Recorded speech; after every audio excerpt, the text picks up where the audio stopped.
Hey folks, Bart de Monk here. I'm the Chief Industry Officer at Project 44. And I'm just super excited to welcome you to the first ever episode of our new show, Better Call Bart. Now we've got a special hotline set up just for you supply chain pros where you can ask your most urgent supply chain questions. All you gotta do is pick up the phone and leave a question and I will answer it on the show. Now you're probably asking, why do I need Bart's advice? Well, before joining Project 44, I spent 8 years at the research firm Gartner, where I was in charge of strategies around logistics, delivery processes, as well as innovative technologies. And before that, I spent over 20 years in different companies on the shipper side, the 3PL, as well as the asset-based side. Maybe you can tell, but I'm super passionate about supply chain, and I live and breathe it, and I'm here to help you. So let's go and take the first call. Bart, this is Matt McClelland. I'm the VP of Sustainability and Innovation at Covenant Logistics. My question for you is, do you see sustainability and how customers are looking at sustainability, whether it's from net zero initiatives or ESG initiatives, becoming a part of the way decisions are made in the way they pick suppliers? In my case, as a trucking company and as a warehousing company, traditionally we've competed on price, ability, safety. But do you think that sustainability, or what role is sustainability playing in that decision process? Would love to get your thoughts.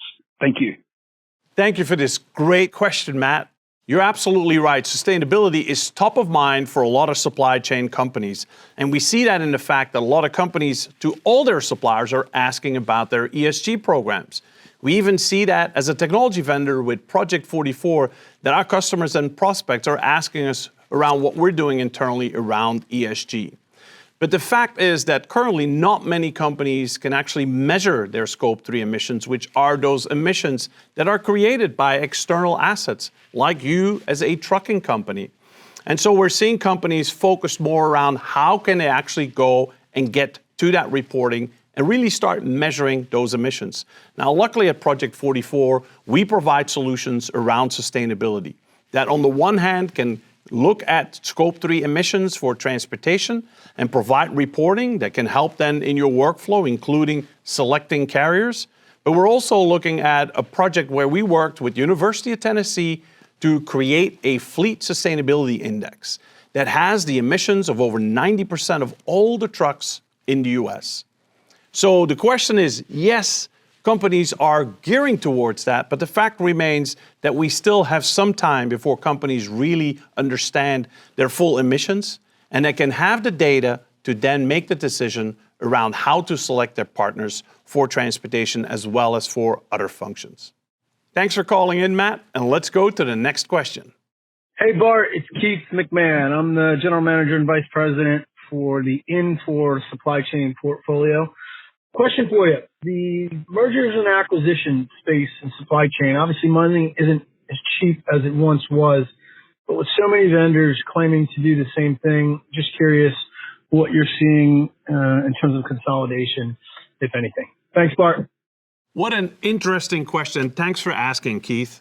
You're absolutely right. Cost of money has increased, and we've seen that impacting mergers and acquisitions. But recently, we still have seen multiple acquisitions happening in the industry. Think of Coupa being acquired by Thoma Bravo, or Trimble acquiring Transporion, and also recently Envase being acquired by Wistek. So we're going to continue seeing things happening in mergers and acquisitions. The other thing to think about is that in the coming 2 to 3 years, private equity and VC will be more critical in what companies they will invest in. And so certain of these technology vendors are going to see their funding dry up, and that is going to lead to more consolidation in the industry as either companies are going to disappear or else might be acquired by other tech vendors. So thanks again for this really interesting topic, and let's go to the next caller. Hey Bart, this is Ron Richardson, CRO at OneRail. My question is this. Since COVID, it seems like more and more companies are relying more heavily on courier for last mile delivery. Do you see courier as a mode growing or shrinking? Thanks. Ron, thanks for that great question. Last mile, what an interesting topic. obviously, last mile got affected by COVID more than maybe any other part of the supply chain. Now, volumes increased dramatically during COVID, but they're still very high. And that has brought a lot of new carriers as well as couriers into the industry. On the other side, we have seen that companies that mainly dealt with the larger parcel carriers have actually seen rates increase, but also at the same time have seen their service levels drop. And so customers that want to make sure that they lower their expenses and at the same time get better service levels will continue to use a more diversified carrier and courier base. So yes, the answer would be we will see more of that happening even in the future. Thanks again for a great last mile question, Ron. Let's take the next caller. Hi, Bart. This is Ken Fleming, CEO of Pazir. And my question is, for years leading up to COVID, industry analysts forecast challenges with supply chain workforces, which we now see impacting the industry in multiple facets, from manufacturing, distribution, and warehousing. What can companies do to address the current labor force challenges of availability, reliability, and productivity? I hope to be able to hear from you. Cheers. Again, thank you for that great question. And yes, labor and talent, very important question. Now, I was recently at a Supply Chain Leaders in Action meeting, and when we went around the room, many people brought that topic up as one of the major issues in supply chains. So we've seen a couple of things recently. We've seen an incredible exodus out of the industry with a lot of people just leaving their jobs, sometimes not necessarily going to another position. And at the same time, in some areas, like in trucking or in the warehouse, a massive shortage of labor. The other part is if we're looking at things like the warehouse, where we've seen that shortage of labor, we've also seen risk of potential labor strikes, which impact companies' ability to execute their supply chains. And then when we're looking at it from maybe more the office talent or the digital talent, there we've seen a big battle around that talent, and also how companies position themselves to attract the new talent coming out of universities. So what companies should do is really focus both on the company culture, but also really look at technology as a way to attract new talent to the organization, but also as a way to make jobs better for their workers, which in turn will help them with retention of the workforce. So again, labor, very important topic, and thank you so much for asking it, Ken. Let's go to the next caller. Hey, Bart, this is Pat Martin, Corporate VP of Sales at Estes Express Lines, and I got a question for you. When you think about supply chain as a whole, the biggest absence that I see is disconnection and lack of collaboration.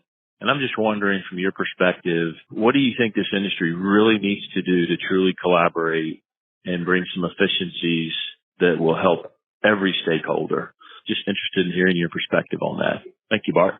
Yeah, thank you, Pat. Now, collaboration remains a big challenge, and it isn't just external collaboration, it's even collaboration within the organization between different functions. We still see a lot of companies struggling with silos of functions within the single organization. But I do believe that there's a lot of technology available that can help really bring all those parties together and really enable collaboration. I truly believe that visibility platforms and the data they provide are one of the major ways to enable that collaboration. And the way to do it is to provide insights based on the data that doesn't just advantage one part or one company, but really can be shared by all of the different partners in that ecosystem. But the reality is, it's not just up to technology. One of the major things that you really need for true collaboration is a different mindset. So we need to continue to talk about the importance of collaboration and driving that message so people look more outward rather than inwards into their own organization. And that, Pat, I believe is really going to help companies to collaborate better into the future. Thank you again for this great question, and let's go to the next caller. Hey, Bart, this is Elaine Singleton, and I'm the director of the Monica Wooden Center for Supply Chain Management and Sustainability at the University of South Florida here in Tampa, Florida. And I do have a question, kind of a two-part question. You know, what other additional skills specifically will universities and other programs need to be teaching to kind of get ahead of the 3-year curve? And then secondly, what do companies need to do differently to prepare for this? Thanks so much, Bart. Look forward to tuning in. Take care. Well, thank you, Elaine, and great hearing from you. And obviously, the new talent coming out of universities, oh so important. And especially because the new talent has this different mindset. They think technology first, where maybe people that have been in supply chains maybe think more of manual processes and are often averse to change. And I think the capabilities that the students need could be in technologies like artificial intelligence as well as advanced analytics. And I see that there's a big focus of universities around those particular topics.